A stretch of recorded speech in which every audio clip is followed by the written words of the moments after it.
셀트리온, 유플라이마, 미국에서 성공하기 위해서 반드시 필요한 조건 3가지는 헬스케어 플러스 0.31% 상승, 제약은 플러스 1.07% 상승세를 보였습니다.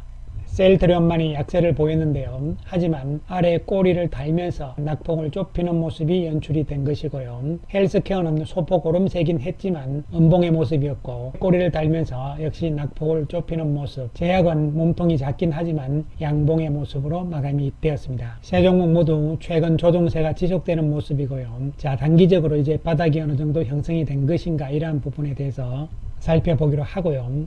그리고 오늘 이 시간에는 유플라이마가 과연 미국에서 어떠한 조건 3가지를 갖추어야만 성공할 수 있을 것인가에 대해서 이야기를 해보기로 하겠습니다. 지난 16일 지난주죠. 하나증권에서 2023년의 바이오 제약에 대한 전망치 자료가 나왔는데요. 셀트리온의 유플라이마와 관계된 부분이 있기 때문에 그 부분에 대해서 살펴보기로 하겠습니다. 제목은요, 블록버스터 특허 만료가 만들 기회잖아요. 유플라이마에 대한 이야기들을 지금부터 살펴보기로 하겠는데요. 핵심적으로는요, 가장 큰 변수는 경쟁이 심하다는 것이죠. 과거와는 달리 바이오시밀러 산업 자체가 경쟁이 심화됐다는 측면이고요.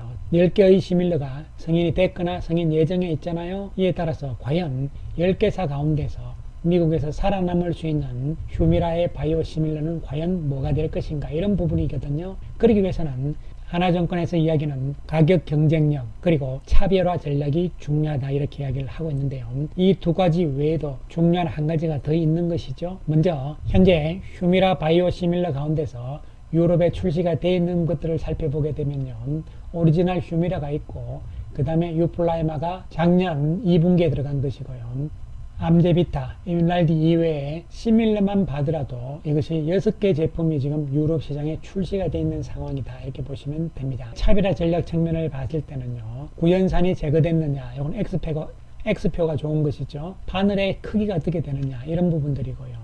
니들 라텍스는요, 알레르기를 일으키거든요. 이것도 X 표시가 좋은 것이죠. 그 다음에 부작용은 없는 것이 좋은 것이다, 이렇게 보시면 되는 것이죠. 이에 따라서 비교를 해보게 되면요, 오리지널인 휴미라와 유플라이마는 거의 똑같이 갑니다. 거의 같은 상태고, 부작용 측면에서도 역시 유플라이마는 부작용이 없잖아요. 다른 제품들은 조금씩 부작용들이 있다는 측면도 생각을 해볼 필요성이 있는 것이죠. 이에 따라서 현재 유럽 시장에서의 휴미라 시장 살펴보게 되면요, 유럽 시장은 전체적인 아달리무밥 시장에서 약 13% 정도 차지를 하잖아요. 오리지널 휴미라가 42%를 차지를 하고 있고요.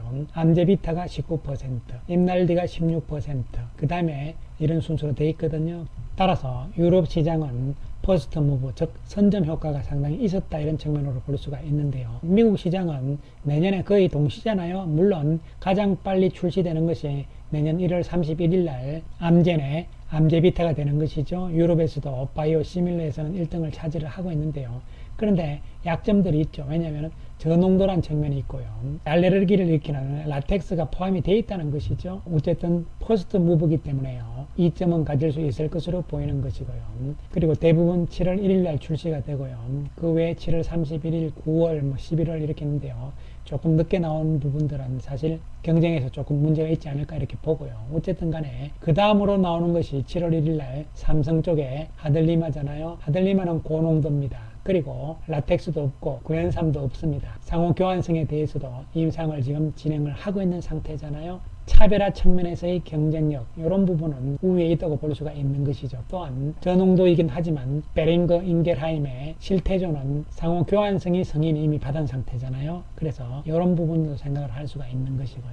그 다음에 미국 시장에 승인은 나지 않았지만 출시 예정은 돼 있고 승인을 대기하고 있는 쪽에서는 역시 셀트리온의 유플라이마가 고농도이면서, 그리고 구연산도 제거를 했고 라텍스도 제거를 한 상태죠. 상호 교환성에 대해서도 현재 임상을 3상을 진행을 하고 있는 상태죠. 연내에 미국 FDA에서 유플라이마는 승인이 나오겠죠. 그런데 상호 교환성 부분에 대해서는 같이 나오지 않고요, 내년 가서 나올 가능성, 이런 측면을 염두에 둘 수가 있는 것이죠. 그 다음에 경쟁할 수 있는 것이 알보텍의 AVT02가 되는데요. 고농도이면서, 그리고 또한 상호 교환성에 대해서도 임상이 거의 마무리 단계에 있다, 이런 측면으로 볼 수가 있는 것이죠. 따라서 크게 보시면요, 삼성 바이오 에피스 쪽, 그 다음에 알보텍, 그리고 셀트리온의 유플라이마, 이렇게 3파전이 되는 것이고요. 그 외에 퍼스트 무브인 암젠의 암데비타, 그리고 상호교환성에 대한 성인 이미 나와 있는 베링게 잉겔함의 실테조, 이렇게 해서 크게 본다면 5파전이다 이런 측면으로 접근을 할 수가 있는 것이죠. 내년에 당장은 오리지널인 휴미라가 시장을 계속적으로 잡아나갈 것으로 보입니다. 중요한 것은 2024년이 이제 중요하다 이렇게 볼 수가 있는데요. 하지만 시장 규모가 워낙 크기 때문에요. 1%의 점유율만 가져온다 하더라도 내년에는 성공이다 이런 측면에서 접근을 할 수가 있는 것이죠. 자, 그 다음에 중요하게 우리가 봐야 되는 것은요. 미국의 의약품 유통 체계를 보셔야 됩니다. 유플라이마는요. 피하 주사 제형으로서 자가 주사잖아요. 자기 스스로 맞을 수 있는 거기 때문에 약국으로 가는 것이죠. 이에 따라서 미국 시장의 구도는요. 피하 주사 제형인 경우에는 중간에 의약품 급여 관리자, 즉 PBM이 있거든요. 이것이 중요한 역할을 합니다. 여기에 리베이트를 줌으로 해가지고 선호의약품으로 등재가 돼야 돼요. 그래야만 환자들이 등재된 의약품을 쓰게 돼 있거든요. 이런 측면이기 때문에요. PBM 쪽에, 이거 보험회사와 같이 연결이 되어 있는 것이거든요. PBM 쪽에 선호의약품으로 등재가 되는 것이 또한 중요하다 이렇게 보시면 되는 것이죠. 최근에 뉴스를 보시게 되면요. 19일날 나온 이야기가 되는데요. 휴미라, 시밀러를 같은 그룹에 20조 시장 흔든 미국 기업 이렇게 나와 있는데요. 내용 중에서 중요하게 봐야 되는 것은요. 바로 이 부분이죠. 유나이티드 헬스 그룹에 PBM이 나오잖아요. PBM인 옵텀 RX는 최근에 3개의 휴미라 바이오 시밀러 제품을 선호의약품 목록에 넣겠다 이렇게 되어 있는 것이죠. 따라서 바이오 시밀러 중에서는 3개를 일단은 넣겠다는 이야기가 되는 것이죠. 그런데 미국의 PBM 회사들은 3군데가 있거든요. 유나이티드 헬스 그룹의 옵텀 RX, 그 다음에 CVS 헬스가 있고 익스프레스 스크립트가 있습니다. 이 3군데가 미국의 시장 점유율의 80% 이상을 차지를 하거든요. 그러니까 이 3군데 PBM 쪽에 선호의약품으로 등재가 되는 것이 상당히 중요하다 이렇게 보는데요. 일단 옵텀 RX에서는요. 3개를 넣겠다 이렇게 얘기를 했거든요. 그러면 다른 쪽인 CVS 헬스에서도 3개는 당연히 함께 넣겠죠. 그리고 한두 개 더 넣을 수도 있는 겁니다. 그 다음에 익스프레스 스크립트도 마찬가지입니다. 기본적으로 3개를 넣고 하나를 더 넣든지 이런 것들은 자기들이 정하는 것이거든요. 그래서 중요한 것은 어쨌든 간에 이 3개에 포함이 돼야 된다. 이것이 가장 핵심적인 부분이 될 수가 있는 것이죠. 그러기 위해서는 경쟁력은 당연히 있어야 되는 것이고요. 또 한편으로 뭐가 중요하죠? 리베이트 부분도 중요할 수밖에 없는 부분이라고 생각을 해야 됩니다. 따라서 결론적으로 말씀을 드리면요. 유플라이마가, 셀트리온의 유플라이마가 미국에서 성공을 하기 위한 조건 3가지는요. 첫 번째는 가격 경쟁력이잖아요. 가격 경쟁력이라는 것은 좀 단가를 일단 낮춰야 됩니다. 그러기 위해서는 2가지가 필요하죠. 생산 원가를 줄여야 되는 것이죠. 이것은 수율 개선을 통해서 하는 것이죠. TI를 통해서 하는 것인데요. 최근 열심히 진행을 하고 있음으로 인해 가지고 원가를 상당히 절감을 시키는 효과가 셀트리온 공장 측에서 나오고 있는 것이 사실입니다. 그 다음에 2번째로 유통 비용을 줄여야 되잖아요. 직접 판매를 통해서. 이에 따라서 제품의 가격을 낮추면서 가격 경쟁력을 갖출 수 있는 조건은 셀트리온의 유플라이마는 첫 번째로 갖추었다 이렇게 볼 수 있는 것이고요. 2번째로 차별화 전략에서는 고농도 제형이잖아요. 상호 교환성 성인은 조금 늦게 성인이 나오겠지만 어쨌든 이 2가지 다 뒤처지지는 않는다 이런 측면에서 접근을 할 수 있는 것이고요. 그 다음에 가장 중요한 것이 마지막 3번째잖아요. PBM의 처방 목록에 등재가 돼야 되는 것이다. 일단 현재는 미국 쪽의 PBM 쪽에서는 바이오 시밀러 3개를 등재를 시키겠다는 이야기를 하고 있거든요. 당장은 이 3개 품목 안에 들어가는 것이 중요하다 보는 것이고요. 우리가 추이를 좀 지켜볼 수밖에 없는 것이죠. 따라서 1번 가격 경쟁력, 2번 차별화 전략은 문제가 없다고 볼 수 있는 것이고요. 3번 부분은 조금 더 상황을 봐야 되고 리베이트가 어떻게 되느냐 이러한 부분들도 셀트리온 그룹 회사 측에서는 대외 비기 때문에요. 밝힐 수가 없는 거잖아요. 따라서 우리도 알 수가 없는 것이고요. 어쨌든 이 PBM의 처방 목록에 등재되는 것도 잘 되기를 기대를 할 수밖에 없는 상황이 되는 것이죠. 이에 따라서 셀트리온 헬스케어가 내년에 유플라이마를 얼만큼 팔 것이냐 이러한 부분에 대한 예측들을 살펴보게 되면 하나증권에서는 내년에 약 1844억 정도를 예상을 하고 있고요. 그 다음에 신한증권에서는요. 내년에 유플라이마를 약 2273억 정도를 예상을 하고 있고 NH투자증권에서는요. 내년에 유플라이마를 1860억 정도를 예상을 하잖아요. 이 3군데를 합쳐서 평균을 내게 되면 한 1992억 정도가 됩니다. 이 추정치들이 너무 좀 높게 잡은 것이 아니냐 이런 부분들도 있거든요. 어쨌든 간에 가장 보수적으로 보더라도 내년에는 유플라이마가 천억 정도는 가능성이 있지 않을까. 왜냐하면 유럽 시장도 있기 때문에 그런 것이죠.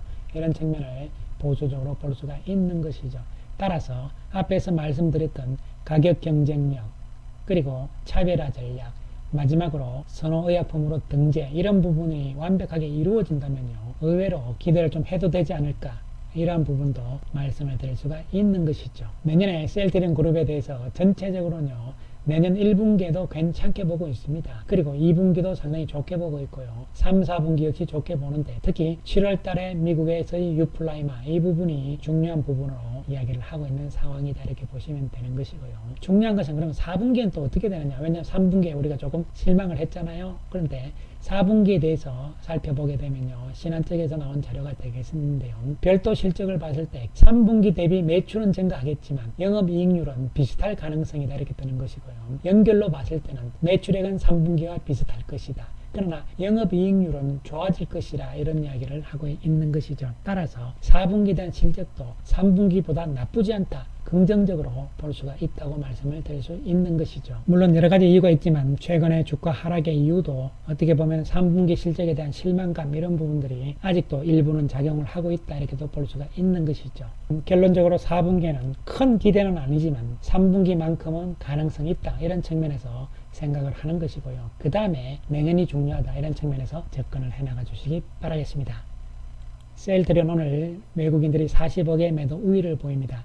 최근 외국인들이 조금씩 사다가 오늘 또 파는 모습이 나왔잖아요. 22,000주의 매도 우위가 나오면서. 그러나 공매도량이 많지는 않다는 측면이죠. 이에 따라서 단기적으로는 어느 정도 바닥 국면에 와 있다는 측면, 즉 여기서는 바닥을 좀 잡으면서요, 다시 한번 반등을 시도할 가능성 쪽에 초점을 맞출 수 있을 것으로 보입니다. 한편 헬스케어는 소폭이긴 하지만 올랐잖아요. 외국인들이 9억 정도의 매도를 보인 상황이고요.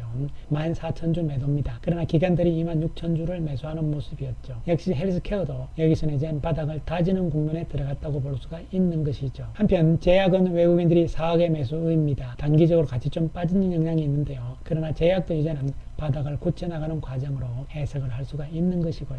지난 저점보다는 저점을 조금 높이는 상태에서 바닥을 짜는 모습으로 볼 수가 있는 것이죠. 시장은 최근 들어서 조정 양상이 이어지고 있는 상황입니다. 오늘 그래서는 조금 반등을 했죠. 그러나 음봉의 모습이 나왔고요. 단기적으로 조정이 나왔기 때문에 이에 따른 기술적 반등이 나오는데, 지수 측면에서는 여기서는 박스권이라는 측면에서 접근을 해야 되고요. 코스닥 지수 역시 같은 맥락에서 박스권으로 해석을 할 수가 있는 것이죠. 이에 따라서 셀트리온 그룹주들도 지금 현재는 단기적으로 조정이 좀 나온 상태고요. 이에 따라서 여기서 추가적인 하락 조정 개념보다는 이제는 바닥을 차면서 반등 국면으로 접어들 가능성 쪽에 초점을 맞춰 나가 주시기 바라겠습니다.